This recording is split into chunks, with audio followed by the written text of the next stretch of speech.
Saúdo os irmãos na graça e na paz do Senhor Jesus, amém? Amém. Vamos abrir nossas Bíblias em 2 Timóteo. 2 Timóteo capítulo 1, nós vamos ler do verso 3 ao verso 5.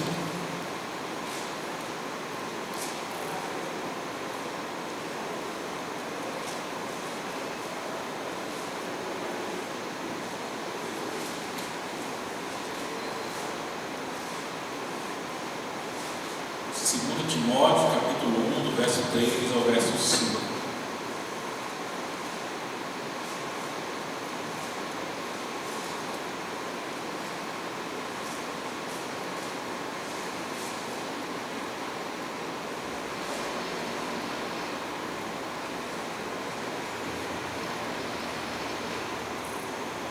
Amém? Diz assim a palavra de Deus, 2 Timóteo, capítulo 1, do versículo 3 ao versículo 5. Dou graças a Deus, a quem desde os meus antepassados sirvo com consciência pura, porque sem cessar me lembro de ti nas minhas orações, noite e dia, lembrando das tuas lágrimas, estou ansioso por ver-te, para que eu transborde de alegria, pela recordação que guardo da tua fé sem fingimento, a mesma que primeiramente habitou em tua avó Loide e em tua mãe Eunice, e estou certo que também em ti. Amém? Vamos orar, feche seus olhos comigo. Senhor Deus e Pai, nós te agradecemos, Senhor, por estarmos aqui reunidos em teu nome. Nós te agradecemos, ó Pai, pela oportunidade que o Senhor nos dá de podermos meditar na tua santa palavra. E te pedimos, Senhor, que teu Santo Espírito nos ilumine, para que possamos compreender o ensinamento da tua palavra e que ele possa falar aos nossos corações, segundo a necessidade de cada um. Ó Senhor, esteja conosco, nos abençoe, nos guarde, em nome de Jesus Cristo, seu Filho amado, que nós lhe pedimos e agradecemos. Amém. Hoje eu estava meio em dúvida, porque hoje nós estamos bem próximos da data que é considerada o aniversário do presbiterianismo no Brasil. O mês de agosto é o mês da Igreja Presbiteriana. No dia 12 foi o dia que Ashwell Simon desceu no porto no Rio de Janeiro. Eu tenho um vasto material sobre isso, só que para não sobrecarregar os irmãos, eu estava procurando algum material que eu tivesse que falasse mais especificamente de Simon. Mas o que eu olhei eu achei melhor para uma ocasião posterior, porque a gente deve falar no mês de outubro sobre a reforma e vai entrar tudo isso. Mas vale nós lembrarmos, mesmo porque o assunto que vamos tratar tem um pouco a ver com isso, a gente pode pincelar isso da sua história. Simon foi um jovem que aos 26 anos, ele sai dos Estados Unidos para o Brasil, numa época em que uma viagem dessa não era como hoje. Hoje as pessoas vão tirar férias, o sujeito vai para os Estados Unidos, vai lá na Disney, e volta. Naquele tempo era quase que uma garantia de que você não voltava mais. Simon, depois que veio ao Brasil, ele retornou a primeira vez no primeiro ou segundo ano de férias, onde se casou, e vindo aqui ele nunca mais retornou aos Estados Unidos. Ele chega aos 26 anos, morre aos 34 aqui no Brasil, deixando já com 8 anos de ministério, deixando fundado aqui já um presbitério com várias igrejas, um jornal, um seminário pioneiro, dando pontapé inicial em todo o trabalho presbiteriano em nosso país. E aí nós nos lembramos do dia 12, que é quando ele vinha chegando ao porto do Rio de Janeiro, e aqui se instala sem saber falar inglês, sem nada, mas empreitando nisso. E por que eu digo que tem a ver? Porque Simon, quando nós vamos pesquisar a sua história, há uma conversão, vamos dizer assim. Ele já era de uma família religiosa, se a gente pode chamar desse jeito, mas o momento de decisão onde teve o seu encontro real, a conversão, foi já na faculdade, praticamente no seminário, com o sermão do doutor em teologia Charles Scott, e o sermão dizia: passa a Macedônia e nos ajuda. Aquele texto do livro de Atos, onde Paulo, sonhando, tentando a viagem, e muda o seu rumo por causa de um sonho que um anjo aparece para ele, dando direção de onde ele deveria ir. E aí ele empreende missões estrangeiras e resolve ir para o outro lado do mundo. A gente olha muito para o outro lado do mundo, América, a China, Japão lá, rodando o globo, mas ele estava lá em cima, né, no hemisfério norte e vem para o hemisfério sul, né, um país muito desconhecido. O Brasil naquela época não era a mesma coisa que nós temos hoje. Era realmente aquele negócio que nada do que tinha lá de evolução, de civilidade. Aqui no Brasil era bem raso ainda tudo isso. E ele entende tudo isso no coração, porque quando nós olhamos, o avô de Simon, ele já era pastor de uma igreja presbiteriana lá nos Estados Unidos. A família já tinha um envolvimento com o trabalho de Deus e a plantação do trabalho de Deus. Se a gente for pesquisar, há um documentário onde se fala sobre essas raízes de Simon, e aí você chega lá nos Estados Unidos, na cidade natal, e a pequena igreja que o avô dele pastoreava era uma igrejinha de madeira, né? Um salãozinho muito pequeno, bem minúsculo mesmo. Hoje lá eles tratam como relíquia, né? Tanto é que eles mantiveram a igreja de madeira, que diz que depois, com a construção do Novo Templo, se tornou a sala do conselho, e aí depois foi deixada somente como museu, e construíram uma estufa de vidro ao redor dela para poder preservar. Está lá preservada até os dias de hoje. E hoje nós vamos empreender em falar aqui sobre a questão da transferência da fé dos pais para os filhos. Então, essa história nós podemos ver que nós nascemos basicamente como igreja presbiteriana, vindo de uma condição como essa, de uma fé que foi transmitida geração após geração. Na palavra de Deus, ela nos mostra o seu povo com o objetivo de que a fé fosse transferida de geração para geração. Desde o Antigo Testamento, a palavra vai nos apresentar isso. O objetivo do Senhor chamando o povo, e quando Ele dedica esse povo a lei, instruções, como eles deveriam fazer, como eles deveriam tratar e transmitir essas informações para os seus filhos, conforme Deuteronômio 6, que nós vamos ler daqui a pouco, ela pressupõe uma fé que vai ser transferida dos pais para os filhos. Os rituais que foi dado por Deus a Israel, como na saída do Egito, a Páscoa, eles têm o objetivo de transmitir a informação sobre quem é esse Deus Todo-Poderoso de uma geração para outra geração. Quando nós vamos lá para o Êxodo, mostra a saída do Egito, mostra a 10ª praga, mostra o Senhor dizendo qual era o ritual, e eles perguntam, a palavra diz assim: isso aqui é para que quando seus filhos perguntarem o que querem dizer essas coisas que nós fazemos, para que vocês digam para eles: significa que o Senhor nos livrou, que o Senhor nos livrou no Egito e o anjo da morte passou por cima, nos libertando, nos dando saída da escravidão. Então, tudo havia um objetivo didático. A grande questão é que nós temos perdido esse objetivo didático para a próxima geração dentro das nossas igrejas. Eu, na minha análise, é um pouco por causa da influência da teologia pentecostal que nós temos sofrido no passado. Porque a nossa teologia, ela é aliancista, quer dizer, nós entendemos que há uma aliança de Deus, e essa aliança ela pressupõe toda a salvação. Então, lá em Gênesis 3,15, o Senhor fez a promessa que o descendente da mulher esmagaria a cabeça da serpente. Já havia uma referência para Cristo. Nós temos estudado Gálatas e nós podemos perceber que a palavra nos direciona todo o tempo de que a mesma salvação que era dada no Antigo Testamento é a mesma de hoje. Não existe dois tipos de salvação, como alguns querem crer. Todos são salvos pela graça.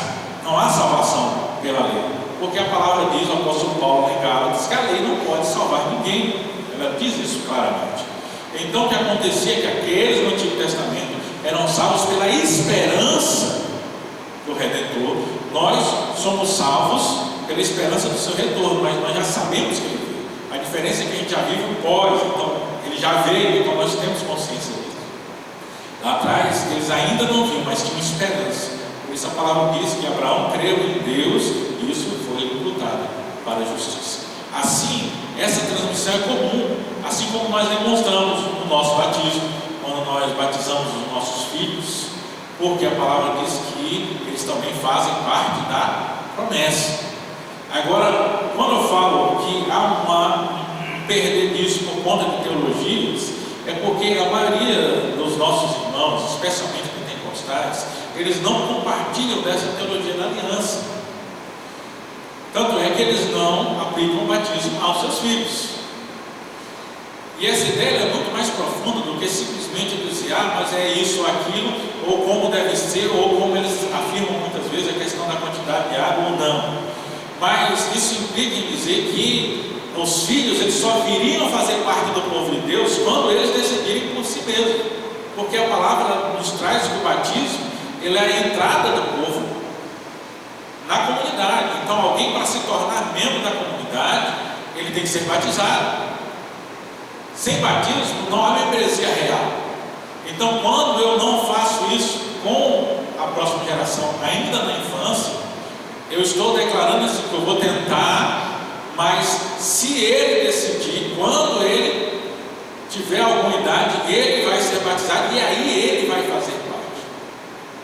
E isso mesmo que nós ainda continuemos praticando o batismo infantil nas nossas igrejas presbiterianas, muitos presbiterianos praticam, só que sem praticar de forma, a gente brinca os termos hoje, de forma raiz. Porque entender, a gente batiza por quê? Porque nós queremos os nossos filhos incluídos na aliança. E para isso é que o texto vem trazendo para nós. A gente precisa entender que a fé, ela sim transmite. Não quer dizer que o filho ele herde a fé do pai. Tipo, filho de crente não é crente. Não tem aquele negócio de filho de peixe, peixe de mão. Isso não é uma transmissão natural. Mas o filho de crente, ele recebe dos pais a fé. E essa influência, ela é muito importante. Eu vou falar aqui primeiro sobre alguns textos bíblicos e depois nós vamos ler aqui, que eu tenho uma pesquisa, que se não me engano é de 2021, mais ou menos, que fala sobre a transmissão da fé dos pais para os filhos, para nós contextualizarmos melhor na nossa aplicação. O primeiro, nós lemos aí o texto de 2 Timóteo. O texto de 2 Timóteo, Paulo está escrevendo a Timóteo, e ele cita a fé de Timóteo. Qual a questão? O versículo de número 5 é essencial, ele vai nos dizer aí. Ele fala da fé sem fingimento que Timóteo tinha, e ressalva a fé que primeiramente habitou em sua avó Lóide e em sua mãe Eunice, e estou certo que também em ti. A fé de Timóteo, Paulo enfatiza uma transmissão ali dos seus antepassados. Timóteo, quando Paulo chega em Lista, ele prega o evangelho, mas rapidamente ele é expulso. Quem se lembra lá da história, havia o pessoal que se reunia na beira do rio, geralmente reuniões de orações eram na beira de rios, curso de água, porque a água corrente era considerada água pura, onde se fazia rituais de purificação. A cidade de Lista não tinha uma sinagoga, então o pessoal se reunia ali, e Paulo começa a pregar. Várias pessoas ouvem, ali tem a vendedora de púrpura, que chama eles para a sua casa, mas nesse ir e vir havia uma mulher endemoniada que ficava indo atrás deles e gritando atrás deles. No terceiro dia, Paulo, indignado com aquilo, ele se vira e expulsa o demônio. Só que o demônio era adivinhador e ela era escrava. E o dono dela, ele lucrava, porque as pessoas pagavam para consultar com ela e ela adivinha as coisas. Aí quando Paulo expulsa o demônio, o dono fala: pronto, acabou meu dinheiro. Aí ele reúne o pessoal e persegue Paulo, e Paulo é expulso. Então ele fica brevemente na cidade. Só que ele vai, na segunda viagem, quando ele retorna, ele encontra ali uma comunidade. Aqueles que creram continuaram se reunindo, deram prosseguimento, aprenderam da palavra, seguiram, e a comunidade apresenta para ele um jovem. A gente vê aqui, parece ser um adolescente, A descrição a gente leva muito para isso, como se ele tivesse uns 14, 15 anos. Quando a palavra fala jovem, isso pré-ensina que ele deveria ter mais ou menos entre uns 23 e 26 anos. Porque adulto era geralmente limitado aos 30 anos. Então, depois dos 30 anos, um sacerdote ele assumia com 30 anos. Na sinagoga, uma liderança, um rabino, ele assumia com 30 anos, não antes disso.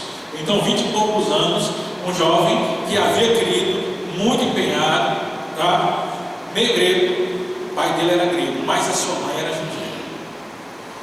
Então a fé judaica ele vem da avó de Timóteo, Lóide, e para a sua mãe Eunice. E como costume judeu, as mães ensinavam os filhos até os 12 anos em casa. Ali eles aprendiam a história bíblica, eles aprendiam a ler, eles aprendiam o básico da Bíblia. Depois dos 12 é que se ia para a sinagoga, que se aprendia a lei e a interpretação da Bíblia.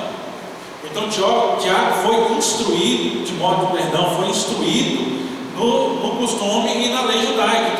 conhecia a palavra, que era aquilo que eles tinham em mãos ali. Eles não tinham o Novo Testamento ainda, mas conheciam a palavra, e essa palavra foi transmitida, ensinada de uma geração para outra. E é por isso que Paulo fala da fé sem fingimento, na avó de Timóteo e na mãe de Timóteo. Isso demonstra aqui o que? A transmissão dessa palavra de uma geração para outra geração. Mesmo que elas tivessem saído um pouco, né? Porque segundo a lei judaica, o judeu não deveria se casar com alguém não judeu. Ela já tinha pisado na bola de ser, tinha saído fora, mas ela criou o seu filho sobre a instrução da palavra de Deus. E é justamente esse é o ponto da transmissão da palavra de Deus. Criar os nossos filhos na instrução da palavra de Deus. É um modo específico, não é simplesmente trazê-los à igreja. Quando nós falamos sobre transmitir a fé, muitas pessoas confundem isso com religiosidade, usando o termo religiosidade de forma mais pejorativa que ele é usado. Que as pessoas falam que religiosidade é aquela capa. Então não é só trazer, porque muitas vezes nós nos confrontamos com pais, que os filhos saem do meio cristão, saem da igreja, e eles falam, mas eu criei, trouxe para a igreja, mas não é trazer para a igreja. Trazer para a igreja é só uma parte. Trazer as crianças para assistir o culto é só uma parte. Uma vez uma mãe preocupada porque os filhos dela não estavam na igreja. E aí conversando você descobre que os meninos, quando fizeram 13 anos, viraram para a mãe e falaram, nós não vamos mais para a igreja. E ela deixou. Então, não é só trazer. Muitas vezes nós confundimos isso. E hoje ainda tem um agravante mais em alguns lugares, né? Há muitas igrejas que se traz e hoje já estão criando igrejas separadas para as crianças. Outro dia eu estava vendo uma entrevista de um líder americano. As pesquisas sempre acontecem lá nos Estados Unidos. A gente não tem aqui gente para fazer pesquisa entre os evangélicos. Geralmente quando fazem são muito rasas. Mas o que acontece lá? Lá o que acontece 20 anos depois geralmente está se refletindo aqui. Mas há muitas igrejas que criaram igrejas separadas. Então os pais vão e aí já tem o templo onde os adultos congregam e já tem um outro local. Então já chegam na porta, já se separam, as crianças vão para um lado e os pais vão para o outro. E o líder falando de uma família que foi procurá-lo desesperado porque havia essas igrejas que começou com crianças e lá já existia jovem. Então tinha a igreja dos jovens, da mesma igreja, da mesma comunidade, que a dos jovens e a dos adultos, dos velhos. E aí depois de 3 meses os pais descobriram que a sua filha não estava mais na igreja. 3 meses depois. Então tinha 3 meses que ela não estava indo para a igreja. Saíam os dois de casa, como eram igrejas separadas. Saía todo mundo no mesmo horário, como se fosse para a igreja, e ela ia para outro lugar e os pais iam para a igreja. E eles não ficaram sabendo até dar 3 meses. Esse tipo de cultura já tem se instalado no nosso meio, quando se separa e coloca as crianças num lugar separado. E o problema não é só o separar, mas é que muitos desses lugares, na desculpa de que as crianças elas não conseguem entender o que está sendo falado, o que é uma falácia, a gente já tem pesquisas que demonstram, eles não vão entender 100%, mas eles acumulam boa parte e aquilo vai construindo o entendimento e o vocabulário dele com relação à igreja. Mas há muitos lugares que separam na desculpa de que a criança não entende e a criança não é instruída. Simplesmente se colocam elas para fazer algumas brincadeiras, folhas para pintar, e ela fica ali pintando enquanto os pais estão ouvindo a palavra. Não tem. E aí o que é que acontece com isso? Aí não tem a transmissão, aí vem a religiosidade. Eu levo meu filho para a igreja, mas meu filho não está escutando a palavra. Esse é o primeiro passo, isso fora. Mas aí nós vamos para dentro, que é o nosso segundo texto aqui. Eu quero pedir que os irmãos abram comigo. Colossenses capítulo 3, versículo 20 e 21.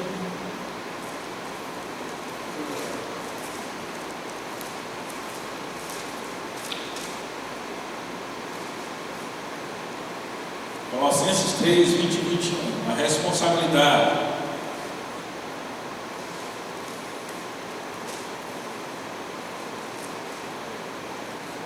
Filhos, em tudo obedecei a vossos pais, pois fazê-lo é grato diante do Senhor. Pais, não irritei os vossos filhos, para que não fiquem desanimados. Então, a responsabilidade. Então, primeiro, filhos, obedecei vossos pais em tudo, né? Pois fazer é grato diante do Senhor. O mandamento de Deus é a obediência. Quando nós vamos lá para os 10 mandamentos, ele vai nos lembrar sobre isso. E o nosso catecismo, ele destrincha isso de uma forma tal para nós entendermos que é uma responsabilidade. Ele não trata só de filhos e pais. Filho e pai é porque a base da sociedade naquela época estava simplesmente condensada ali. Mas ele quer dizer de relações familiares. Então, é uma relação de respeito do menor para o maior. Então, quando diz obedecei os vossos pais, ele está falando de uma geração mais jovem, ser respeitosa com outra geração e obedecer. Então, é uma obrigação dos filhos. Ainda há uma promessa ali, né? Para que te vá bem e seja longa a vida sobre a terra. Nós encontramos em outros textos a promessa. Acho que em Efésios, Paulo faz essa citação também. Então, é uma relação de responsabilidade. Aqui é uma relação de responsabilidade familiar, da transmissão de uma geração para outra geração. Parafraseando, nós podemos contextualizar isso até mesmo na igreja, de uma geração de cristãos mais maduros com aqueles que estão chegando agora, com relação de obediência no Senhor. E é no Senhor, diante do Senhor, porque a palavra do Senhor, ela é o cerne, ele é a régua. Por isso ele coloca: não provoquei os vossos filhos, não irritei os vossos filhos para que não fiquem desanimados. Então, a responsabilidade da obediência, ela é lembrada por nós quando nós fazemos as nossas promessas lá de profissão de fé. Né? Todo mundo que fez a profissão de fé respondeu as perguntas e fez o compromisso lá de ser obediente às autoridades da igreja, enquanto essas permanecerem fiéis à palavra de Deus. Eu gosto muito de lembrar isso na profissão de fé. A obediência é devida enquanto a autoridade permanece fiel à palavra de Deus. Não quer dizer que ela não possa ser contestada, mas que ela só pode ser contestada diante da palavra de Deus. E assim os pais e os filhos também. Os filhos devem obediência aos pais, enquanto esses não contrariarem a palavra de Deus. Mas o dever acompanhado de uma responsabilidade. Pais, não provoqueis a ira aos vossos filhos. Então, ele chama a responsabilidade como pais e transmitir a palavra de Deus. E essa responsabilidade, ela é primária. A igreja, nesse sentido, ela é um auxiliar dos pais. O grande problema hoje é que a semelhança de como a sociedade tem feito e tem transmitido a responsabilidade da educação de suas crianças dos pais para a escola, muitas vezes a gente tem transmitido a responsabilidade das nossas crianças dos pais para a igreja. Então muitos acham que é a obrigação da igreja instruir os seus filhos no caminho do Senhor. A igreja, ela vai auxiliar, mas se os pais não fazem a sua parte, não tem como essas crianças não darem no caminho do Senhor. Seria assim: não imiteis os vossos filhos. Sabe, quando Noé era pequeno, você pegava no pé demais, uma vez, né? Aí Noé ficava nervoso e ele só soltava esse texto: não imiteis os vossos filhos. Não é nosso filho, não é complicado, porque tem várias formas de imitar, no texto, o que é isso? A gente pega ele em comparação com outros textos que dizem a mesma coisa, com palavras um pouco diferentes. Né? Eu gosto mais do que diz: não provoquei vossos filhos a ira. Então, aqui não é simplesmente uma brincadeira ou alguma coisa assim. Provocar a ira é conduzir o negócio de uma forma tal que o seu coração ele vai se amargurar e vai fazer o pecado. Então a brincadeira é saudável, quando você não faz o outro pecado. Se a brincadeira hoje usa-se muito o termo bullying, né? Só que aí hoje é discriminado. Eu lembro na minha época de quarta, quinta série, o negócio era pesado de se fazer, né? Mas a gente sabia lidar com isso, né? E às vezes, quando o cara começava a passar do limite, o que é que acontecia? Só rolava uma troca de porrada ali e resolveu o negócio. Mas provocar ira é provocar no coração, a gente pensando no bullying, um ódio. A gente tem um exemplo disso nos Estados Unidos e já no Brasil, de adolescentes, por exemplo, do sistema de bullying e tal, que acabam arrumando uma arma, alguma coisa, causando tragédias em lugares, escolas. Isso é provocar ira, isso é amargurar o coração. Quando ele fala dos pais não provocar ira aos nossos filhos, é no sentido de exigir exige coisas que são contrárias à palavra de Deus.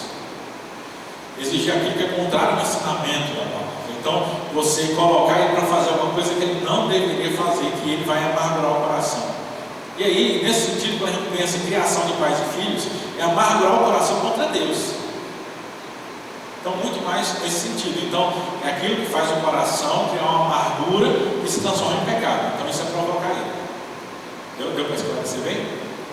Então, aí o que é que vai acontecer? Esse provocar ira é onde a gente vai no ensinamento.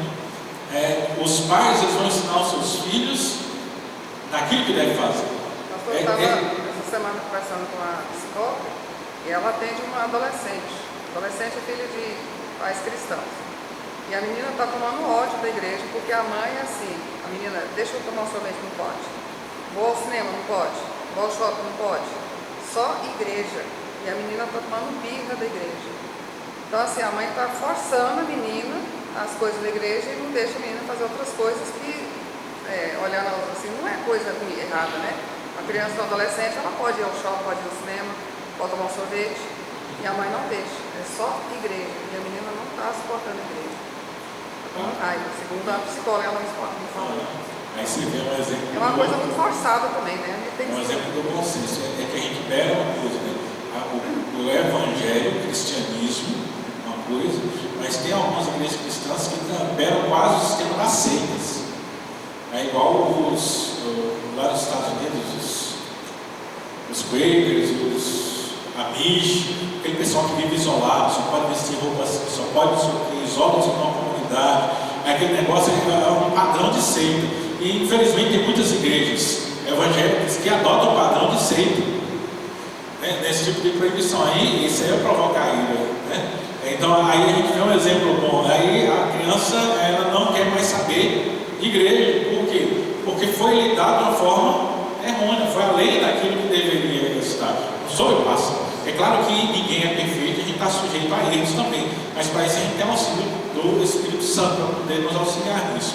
Mas o principal foco, e eu estava vendo uma entrevista esses dias, o pai falando, ó, criança, não tem nada a ver com. Era uma entrevista que. Coisa completamente diversa, mas o sujeito falou dos filhos e fala: criança é uma criatura. Criança, principalmente chegando na adolescência, ele fala, é uma criatura. Ele não faz nada do que você manda, mas faz tudo o que você faz. Então, quando a gente fala não provocar ira, é muito essa questão de que o exemplo precisa ser dado. A criança vai aprender com o exemplo dos pais muito mais do que aquilo que os pais fazem. Então, muitas vezes, a religiosidade está na igreja, mas dentro de casa, o cristianismo ele não está sendo apresentado. Geralmente, quando isso acontece, nós vemos. E é interessante que, adentro um pouquinho, tem contato um pouquinho no meio da questão da psicologia, da psicanálise. Você percebe que muitas vezes os pais dizem: essa criança, esse menino está dando muito trabalho, vou levar no psicólogo. A maioria das vezes você leva uma criança no psicólogo ou no psicanalista, a maioria das vezes o problema não é a criança, o problema são os pais. Aí o pai leva lá, não dá um jeito, não é dar um jeito. Quem tinha que ir no psicólogo eram os pais. Aí consertava a criança. Mas eles não querem isso, eles querem dar a criança para alguém consertar aquilo que eles estão fazendo. Então é o exemplo. Primeiro tem que ser um exemplo, é coerência. Quando nós não agimos com coerência, cobrando aquilo que nós mesmos fazemos, isso pode provocar a ira das crianças, né? Outro aqui, que é Provérbios 22:6, que é bem conhecido, que é: ensina a criança no caminho que deve andar, e ainda quando for velho não se desviará dele. Esse texto aqui é cercado de questões, né? Porque muitas pessoas tomam aqui, e já vi muitos pais procurando, porque os filhos adolescentes saíram da igreja. Aí vem: mas pastor, a Bíblia diz, ensina a criança no caminho, ele não desviará dele, mas desviou. Eu criei esse menino dentro da igreja, né? Mas duas coisas. Primeiro, Provérbios, ele é uma constatação, ele não é uma promessa. O que o sábio Provérbios está dizendo é uma constatação. Ele observa. Provérbios é como se fosse um almanaque. Ele olha todas as coisas, todos os provérbios são como as coisas funcionam. A observação, são regras. Só que em toda regra há exceção, todo mundo sabe disso. Mas então é uma constatação. A constatação de Salomão é que quando a criança é criada no caminho do Senhor, ela permanece no caminho do Senhor. Isso é uma constatação de forma geral. Então, é uma coisa, então, exceções elas podem acontecer, e isso não quer dizer que está se quebrando aquilo que está em Provérbios, para nós sabermos. Mas é uma conduta que é ensinada pelo Senhor. Então, é uma conduta que tem 98% de chance de dar certo.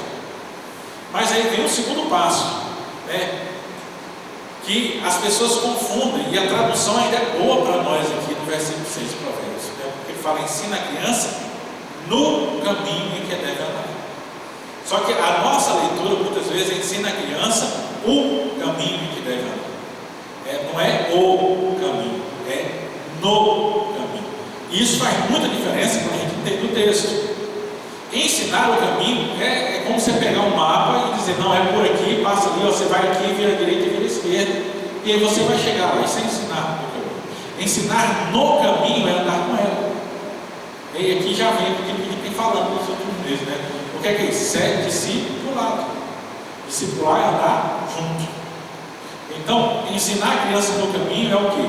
Não é enviar as crianças para a igreja. Já encontrei muitos pais que mandam seus filhos para a igreja e eles não vão, mas é levá-los à igreja. Ensinar no caminho quer dizer: eu vou à igreja e os meus filhos vão comigo para a igreja. Agora, esse no caminho é que faz a diferença, porque tem muita gente que reclama de Provérbios, mas na verdade ele diz que criou na igreja, mas ele não ensinou no caminho. E a gente pega vários casos que a gente passou. É bom que a gente está de lugar longe, que a gente pode citar os casos, que ninguém conhece ninguém, não precisa citar nome, né? Mas vários pais que seus filhos não estavam na igreja e não foram ensinados no caminho. Foi levado para a igreja, mas foi criado sem estar com os pais, sem ouvir a palavra, foi criado só desenhando no fundo da igreja. Os pais eram pessoas que sempre deram problema na igreja, que sempre deram trabalho para a liderança. E aí você imagina essa situação: a pessoa chega em casa depois da igreja, aí junta ali, começa a falar mal da liderança da igreja, começa a falar mal dos irmãos, começa a reclamar disso, começa a reclamar daquilo. Os filhos estão absorvendo tudo isso. O que é que eles estão absorvendo em casa? A gente vai para a igreja, capa, mas a gente chega aqui e a gente não gosta da igreja. Então essas crianças não estão sendo ensinadas no caminho. Ensinar no caminho é mais melindroso. É preciso entender isso. Muitas vezes a gente não cita isso quando as pessoas procuram a gente, porque a pessoa já está com uma culpa instalada. Se você chegar e bater em cima da culpa já instalada, a pessoa entra em desespero. O objetivo não é o desespero, mas a gente precisa entender esse processo de Deus, do caminho, é andar no caminho com Ele. Então, para que a criança ela compartilhe a fé dos pais, essa fé ela precisa ser vivida. Quanto mais sólida e quanto mais nós vivemos a fé, mais a próxima geração, os nossos filhos vão entender e vão compartilhar dessa mesma fé. Por isso, quando a gente vai ver isso, um dos exemplos ainda está lá no Antigo Testamento. Eu peço aos irmãos que abrem comigo, é Deuteronômio 6. Se você ler do começo, nós vamos ler a partir do versículo 4, mas ler do começo, você vê que Deuteronômio 6 ele vai afirmar a questão da transmissão para as gerações futuras de Israel, todas aquelas grandiosos feitos do Senhor, né? Então, era essa a obrigação. Deuteronômio 6, a partir do versículo 4, ele diz assim: ouve Israel, o Senhor nosso Deus é o único Senhor. Amarás, pois, o Senhor teu Deus de todo o teu coração, de toda a tua alma e de toda a tua força. Então, versículos 4 e 5. Eu gosto de lembrar aí, no Novo Testamento, quando perguntarem para Cristo como é que ele resumiu os 10 mandamentos, ele usou isso aqui que tem em Deuteronômio. Mas a gente vai lá no Novo Testamento, quando lê a primeira vez, a gente acha que Jesus falou aquilo ali do nada, o pessoal, que maravilha. Não, ele está citando a palavra. Você vê que Jesus citava a palavra: amar o Senhor de todo o coração, de toda a alma e de toda a força. Aí depois ele fala o segundo semelhante a esse: amarás o teu próximo como a ti mesmo. E são as duas partes, a primeira parte e a segunda parte dos 10 mandamentos. Então, há um resumo da lei de Deus aqui, um resumo dos mandamentos de Deus. Aí ele vem no versículo 6: estas palavras que hoje te ordeno estarão no teu coração. Então, Primeira coisa, a mensagem do Senhor vai para o coração. Tu as inculcarás a teus filhos, e delas falarás assentado em tua casa, e andando pelo caminho, e ao deitar-te e ao levantar-te. Então, qual a obrigação aqui? Ó, tu. Quando ele fala tu aqui, quem é que está falando? Está falando de todo. Ali havia um discurso, estava todo mundo reunido, ouvindo a lei de Deus, e ele está falando para cada um dos israelitas. Diz, você, pessoa, vai inculcar isso aos seus filhos. Então, quem é que vai educar? E o sistema de Israel já era muito claro nisso. A criança com 12 anos, ele fala dia lá, eu esqueci agora o nome, né? Tem um termozinho, que é tipo a debutância, a festa de debutância, que era para os meninos em Israel.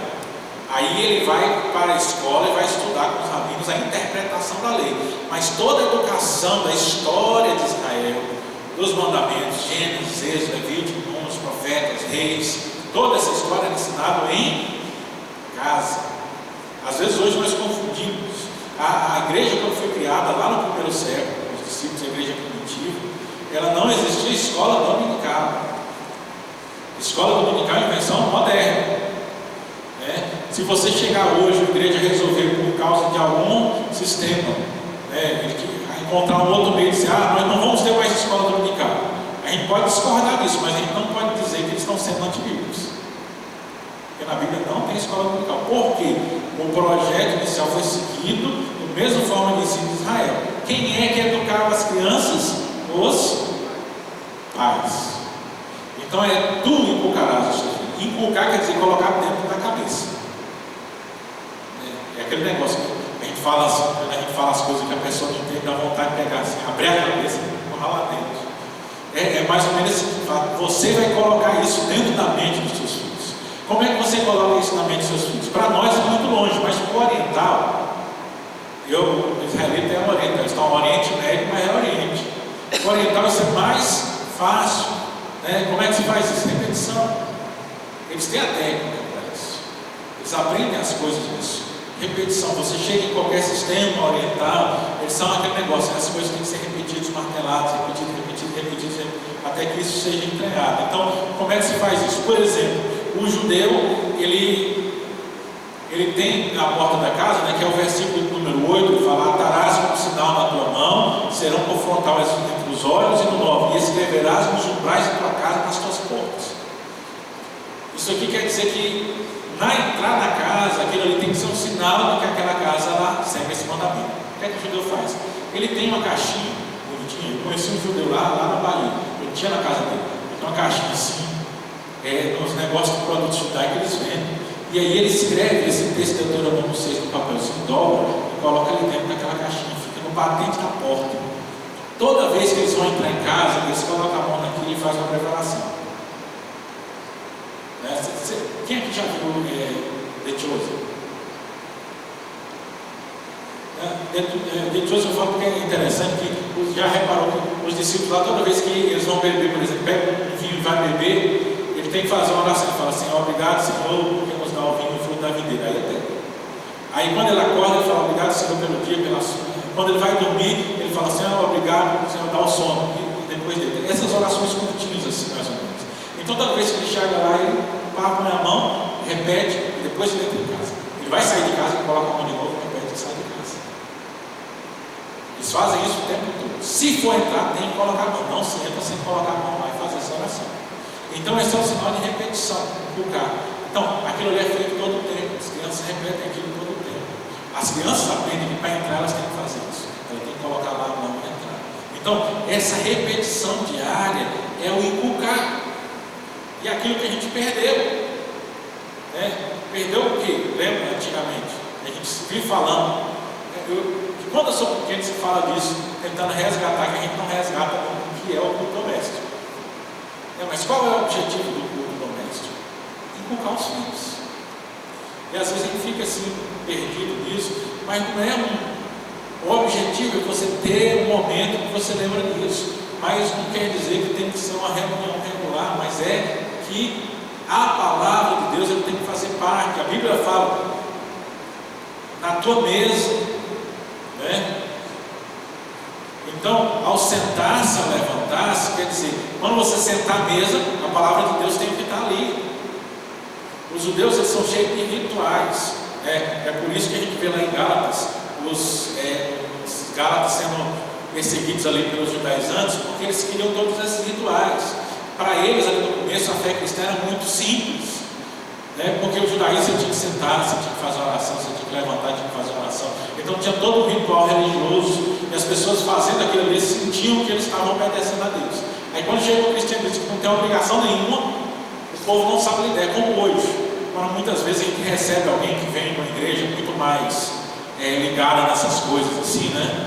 A pessoa chega, ela não sabe lidar, porque ela lá fazia tudo com medo de perder a salvação, e chega aqui, a gente diz que não perde a salvação, e essas obrigações não são cobradas como em alguns outros lugares. A pessoa se perde e ela deixa de fazer tudo, ela não faz mais nada, porque ela não sabe lidar com a liberdade. A liberdade empurra para o outro extremo, e aí a pessoa tem que aprender que se ela não está fazendo, na verdade ela está declarando que ela não é grata a Deus, porque é mais difícil nós fazermos por gratidão do que fazermos por obrigação. É como eu estava vendo uma vez o sujeito falando sobre a internet, ele diz: ó, na internet o ódio ele é mais forte que o amor. Porque a pessoa que não gosta de alguém, ele está lá o tempo todo cutucando, falando mal da pessoa, indo comentar nos vídeos. E o pessoal que trabalha com isso, ele aprendeu, né, que o importante não é se as pessoas gostam ou não gostam, o importante é ter movimento. É muita gente passar por ali. Então as pessoas que falam mal dele, ele não tira, fica lá, porque ele está falando mal, mas ele está comentando. Isso valoriza o vídeo para a internet. Pode ser mal, mas o vídeo vai aparecer para mais gente, porque estão falando mal. O importante é isso. Então, a gente também é muito mais fácil a gente fazer as coisas pela obrigação, por medo, do que a gente fazer por amor, fazer por gratidão a Deus. E isso é a questão. Com os filhos, a gratidão ela não pode ser assim, não é o meio principal, mas quando a repetição, a gente está inculcando. Então, inculcar aos filhos é quando os pais eles vivem e repetem aquilo que eles vivem o tempo todo dentro do lar. Então, o lar, ele, na verdade, é a primeira comunidade da criança. E como uma comunidade, ela tem que ser uma comunidade cristã. Se ela não for uma comunidade cristã, não adianta, você não está inculcando seus filhos. Se o seu lar ele não é um lar que ele exala cristianismo, você não está inculcando seus filhos no caminho do Senhor. E às vezes isso acontece muito. Há muitos cristãos que você chega no lar, na convivência do lar, não tem nada que se possa contar como evangélico, como religioso. E esse é o grande problema. Então, inculcar quer dizer viver aquilo ali no dia a dia, é aquele momento. A casa ela tem que ser um lugar. Eu me lembro na infância, e eu falo assim porque as gerações passadas, pensar 30 anos atrás, a geração que antes era outra. Então, 30 anos atrás, na minha infância, eu me lembro que quando a gente brincava em casa, e aí vinha algum amigo nosso, coleguinha da rua, brincar em casa, eles mesmos, tinha a questão que estava brincando, eles mesmos sabiam que não podiam falar palavrão dentro de casa. Então eles iam falar, eles paravam assim: não, aqui dentro da casa, não se fala palavrão. No tempo do meu avô era assim. Entrou dentro da casa, é outro negócio, né? Essas coisas não cabem aqui dentro. Só que muitas vezes a gente, pela inclusão, a gente deixa muitas coisas que não são do Evangelho entrar nos nossos lares, quando deveria ser um ambiente protegido, um ambiente diferente. E aí a gente não está inculcando os nossos filhos no caminho do Senhor. Os pais, eles são exemplo. Aqui, a gente pegar, aqui eu vou ler a pesquisa aqui que eu falei anteriormente, que é nesse ponto aí para nós contextualizarmos, né? O nome aqui do artigo é Pais, aqui está a melhor maneira de transmitir a sua fé. Eu escrevo por Trevin Max. Eu vou pular aqui o negócio que vai falando aqui o nome das instituições aqui, tudo em inglês e não vai dar para a gente. Transmitindo a fé, como os pais passam a sua religião para as próximas gerações. De Christian Smith e Young Adams. É um estudo mais recente publicado pela Oxford University Press, que apresenta uma pesquisa mais ampla, baseada em entrevistas minuciosas com norte-americanos de diferentes religiões. Suas descobertas apontam para uma perspectiva sobre fé que é prevalente na sociedade atual, excessivamente pessoal e privada. Então, já não tem muita diferença, né? Nós temos uma sociedade atual excessivamente pessoal e privada. Então, a principal descoberta, em nossa cultura atual, quase todos concordam que os pais são os principais responsáveis por transmitir a fé e prática religiosa. A igreja, mesquita ou sinagoga é sempre secundária, apenas desempenhando um papel de apoio. Aqui estão 3 descobertas que destacam. Então, destacando aqui primeiro, fala que a primeira percepção é: os pais eles são primários. A comunidade, a igreja, ela só tem um papel secundário, ela apoia aquilo que é feito pelos pais. Então, a primeira coisa para que a fé chegue aos filhos são os pais. Não adianta depois querer cobrar da igreja. A igreja não faz um papel secundário, o papel primário é dos pais. Primeira coisa das 3 descobertas: pais religiosos com filhos religiosos. Por pais religiosos, eu não quero dizer adultos que se dizem religiosos ou que dizem ter um lado espiritual. Então já vai explicando. Então, pais religiosos não quer dizer adultos que se dizem religiosos. Está se referindo a pais que são religiosos na crença e na prática. Pais e mães cujas vidas refletem a importância da religião em suas vidas. Eles escreveram: quanto mais importante for a religião para os pais, e quanto mais os pais frequentarem os cultos religiosos, mais importante a religião se torna para os seus filhos, e mais seus filhos frequentam cultos religiosos, mesmo anos depois de não morarem mais com os pais.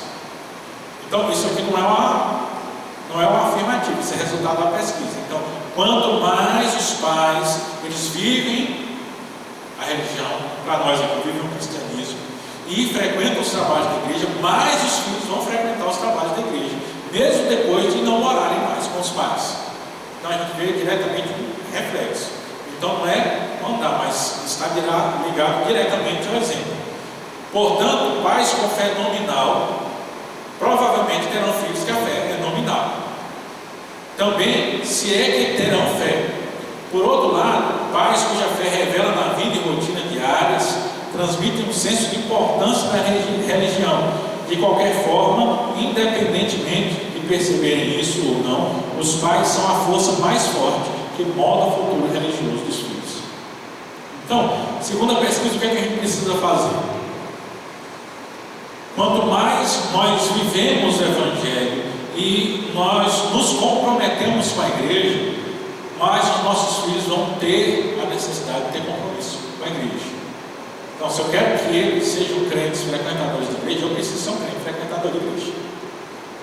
Se eu não vou, se eu não faço, não adianta depois eu tentar. Ele pode até ir ali no momento, mas depois ele vai se desviar. A importância que eu dou para a minha fé é a importância que eu vou transmitir para os meus filhos sobre a fé. Então, é um exemplo, né? Então, é a primeira coisa. Então, se eu quero ter um filho cristão de verdade, eu preciso viver como cristão de verdade. Então, tudo aquilo que eu faço de errado na igreja, ele vai fazer também.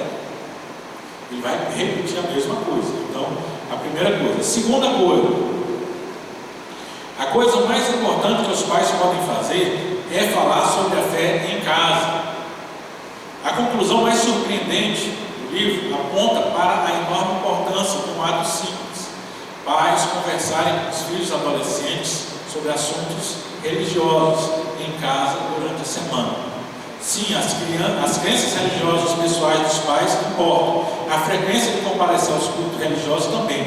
Porém, em termos de influência, conversar sobre a fé regularmente em casa é de importância fundamental. Por que isso é tão poderoso?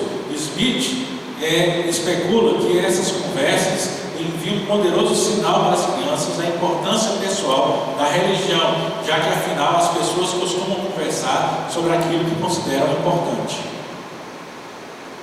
Além disso, em um mundo que muitas vezes alega a religião na esfera privada como um pouco mais do que um acessório de identidade pessoal, Compartimentar a fé se torna norma.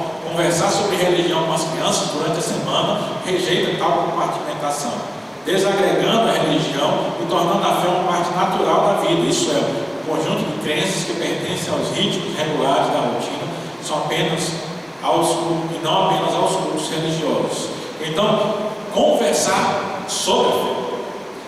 Sobre o que é que nós temos conversado nas nossas mesas, nos almoços do domingo, nos jantares, quando nós nos sentamos.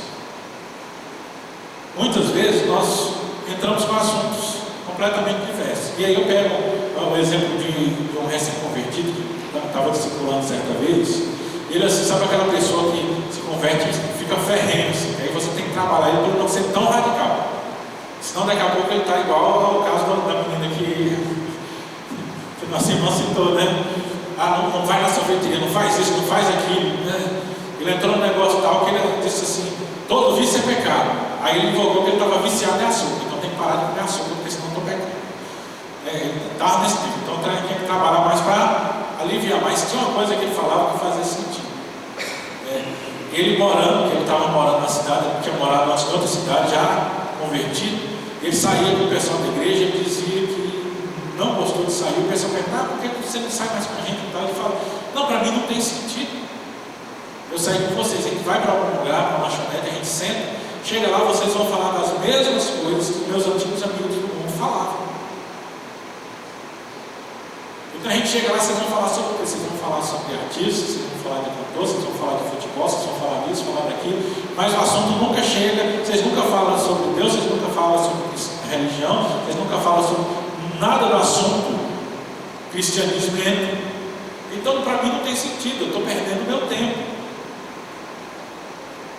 É porque ele já se converteu já um pouco mais, já entrando assim, já a juventude um pouco mais adiante, e ele achava assim, eu já perdi muito tempo da minha vida, eu tenho que recuperar esse tempo.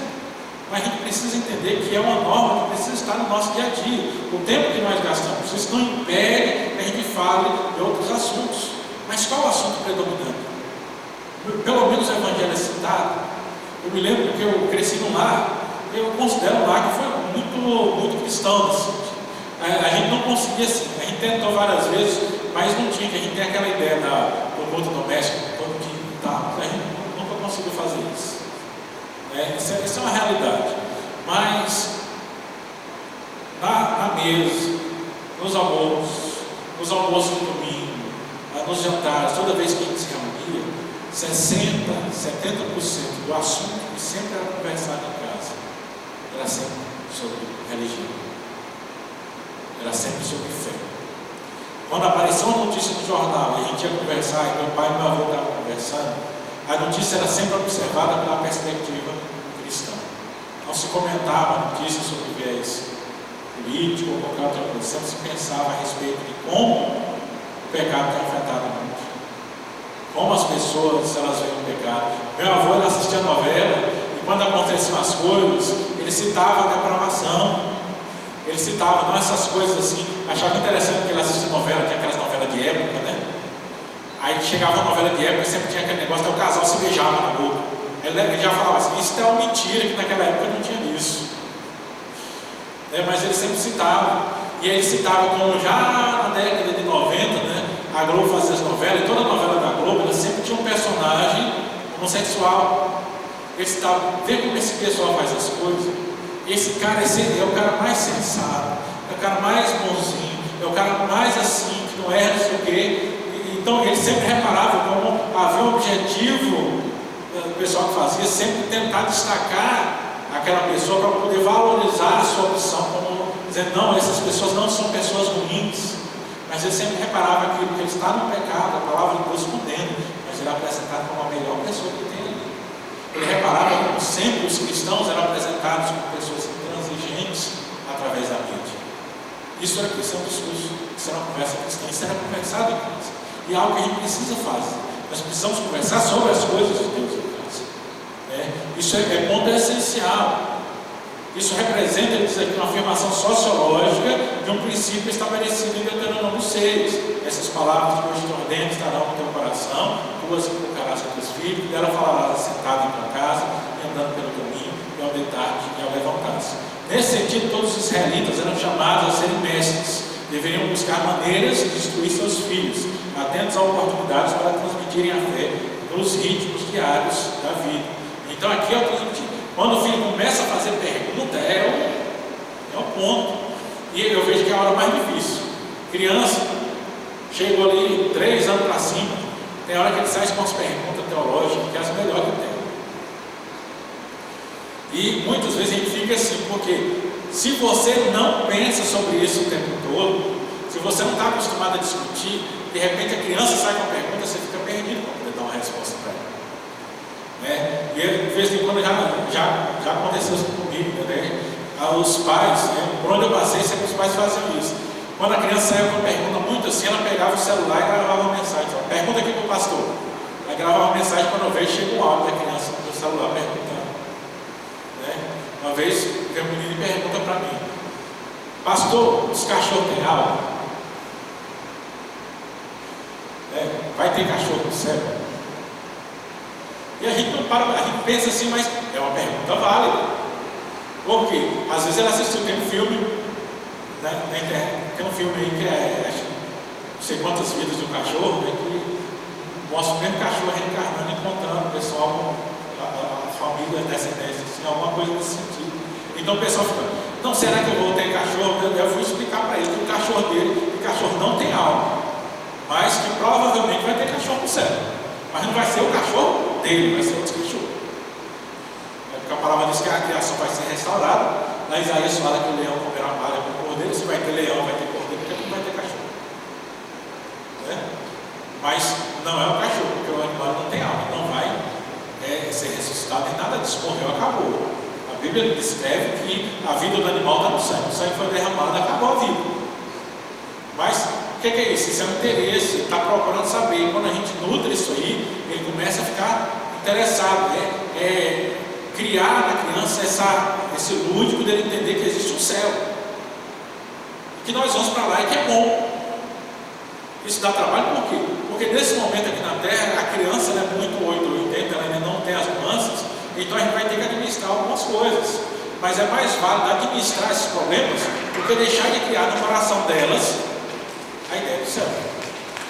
Porque quando você cria a ideia do céu, a ideia de Cristo, ela vai entrar mais facilmente, porque é a porta para poder chegar a esse lugar.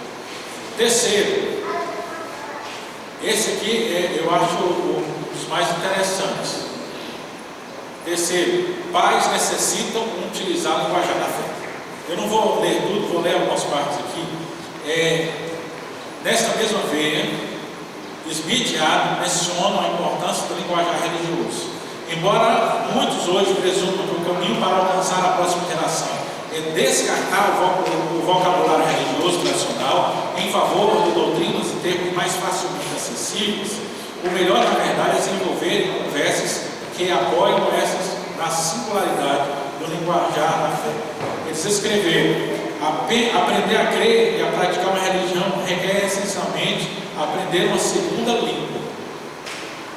E isso sempre requer a prática de conversar, mesmo quando alguém está cercado por falantes nativos. Portanto, quando os pais conversam regularmente com os filhos sobre assuntos religiosos em conversas corriqueiras, isso proporciona às crianças exatamente um tipo de prática contínua sobre uma segunda língua, tão necessária para que a religião seja vista como algo razoável e possivelmente interessante. Então, nós temos um linguajar próprio, não devemos descartar esse linguajar. Quando um migrante ele se muda para algum lugar, ele vai absorver a cultura do lugar onde ele está. Então, se ele não praticar essa língua nativa, ele se esquece dela, ele se perde. Então, o que é que nós temos? As pessoas elas mudam, geralmente. Por exemplo, o brasileiro ele vai para os Estados Unidos, ele aprende inglês o suficiente, vai ter um sotaque. Mas ele ainda tem português como sua língua nativa. Ele pensa em português, vamos dizer assim. Os seus filhos, quando nascem, eles vão ser bilíngues. Mas, se ele não manter a sua língua nativa dentro de casa, os seus filhos eles vão crescer e não vão aprender português. Aí um dia ele vem de férias e eles não sabem falar português, porque não tem um ambiente. A língua cristã, o nosso jargão, a nossa linguajar é a mesma coisa. Se nós não praticamos praticamos em casa, nossos filhos não vão aprender. Só que isso não é só o termo de falar, isso é o termo de identidade. Porque hoje a gente já tem na internet uma série de humoristas cristãos, né? Você vê lá, aparece no Instagram, TikTok, etc. Se você reparar, as piadas dele envolvem linguajar. Eles falam de coisas que só crente entende. Por quê? Porque todo cristão usa aquela linguagem. Agora, quando nós não praticamos essa linguagem com a próxima geração, com os filhos, eles vão perder esta identidade, eles não vão se identificar como crentes. Na escola, na pré-adolescência, adolescência, início da juventude, eles já vão ser muito bombardeados a esconder a sua fé, por causa de bullying, críticas e outras coisas mais. Então, ele já tem uma tendência, se a gente não instala isso no seu coração, que seja linguajar, que seja absorvido, eles abandonam completamente. E ao abandonar a linguagem, eles abandonam a fé. Porque só cristãos falam em linguagem cristã. Só cristãos entendem o que significa irmão, sem ser da mesma família. Então a gente fala assim, porque lá fora, quando você fala irmão fulano e tal, ele vai achar que é uma frase. Se for mulher, vai dizer que é uma freira. Se não for isso, eles não entendem, nós entendemos. Quando você fala, as pessoas identificam como cristão. Então, o nosso linguajar, o linguajar bíblico, o saber as flexões, exaltar o erro, por exemplo, é uma coisa que só tem para a gente estar lendo a Bíblia, a revista atualizada, a revista corrigida. Essas coisas, elas são comuns, as pessoas elas não conhecem. São lugares onde os novos convertidos eles sempre tropeçam quando vai ler a Bíblia, né? Então tem essa dificuldade, mas é um linguajar próprio que nós precisamos utilizar. Para um não crente, você dizer que Cristo é o leão da tribo de Judá não faz sentido nenhum. Isso é um linguajar nosso, mas o linguajar incrível. Então, ser cristão não é só conhecer, falar sobre a palavra, mas é falar como cristão. Isso completa a identidade. Identidade que nós estamos nesse mundo, mas nós não somos esse mundo. É uma identidade que pode até na juventude ser abandonada pela próxima geração por um tempo, mas a tendência, segundo Provérbios, é que mesmo que ele se afaste, chega um momento que ele retorna, porque aquilo ele foi gravado no coração, porque aquilo que é gravado na primeira e segunda infância, ele fica no coração mesmo depois, e conforme a pesquisa diz aqui, mesmo depois de muitos anos sem contato com os pais, aquilo ainda está gravado no nosso coração. Se nós levarmos nossos filhos à igreja por algumas horas por semana, mas não nos envolvermos em conversas sobre fé, isso é como enviá-los para uma terra estrangeira, onde ouvem pessoas falando outro idioma, não importa por quantos anos os levamos à igreja.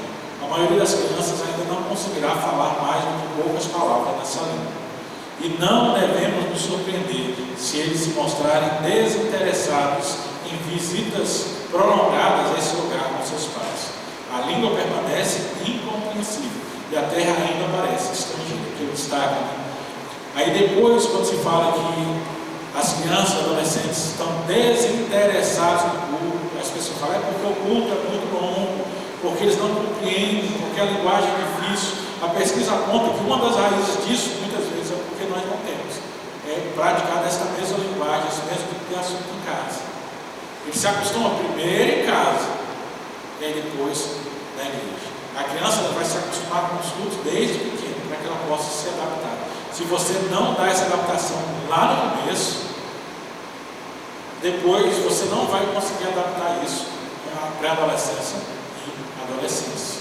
E aí vai ficar a mercê, como qualquer pessoa que não conheceu o Evangelho. E é ainda mais difícil, porque é um assunto que ele ouve, mas não entranha.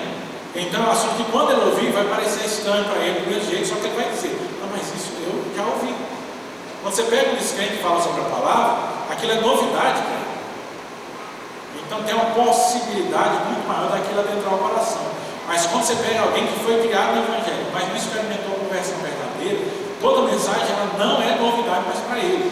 E a gente corre o risco lá do que Pedro escreve nas suas cartas, dizendo que aquele que experimentou a mão de Deus, é o Santo Espírito, e ele retornou à perdição, é quase impossível restaurá-lo novamente ao caminho de Deus. E esse perigo está nos cercando, mas a palavra ela vem nos trazer, e graças a Deus há cristãos que nos auxiliam justamente para nós entendermos que está um pouco no nosso esforço, como coordenar o nosso esforço com a próxima geração, para que possamos tomar posse daquilo que o Provérbios fala. Ensina a criança no caminho que deve andar, e ainda quando for grande ou não, se desviará dele. Amém?